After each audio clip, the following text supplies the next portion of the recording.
So these popular stretches for swimmers and triathletes are missing a key piece. Stay tuned what you can do to make them more effective. Hi there, I'm Dr. Lynne Virant, physical therapist, running movement specialist, and triathlete as well. I want to help you make your mobility more effective so you can spend more time swim, bike, and run. So the first pose is an extended child's pose. From this position, it's focusing on stretching through the hips and the back.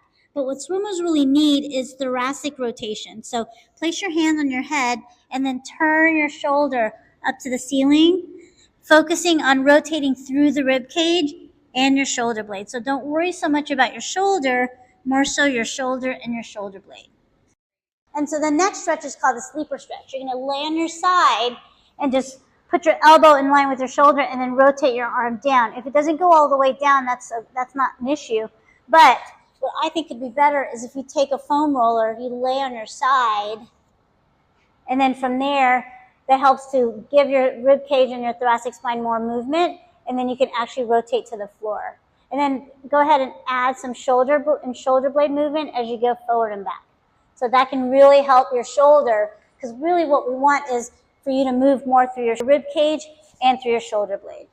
And then finally, it's called the Pec Minor stretch. Arm again at about 90 degrees, and then just step forward.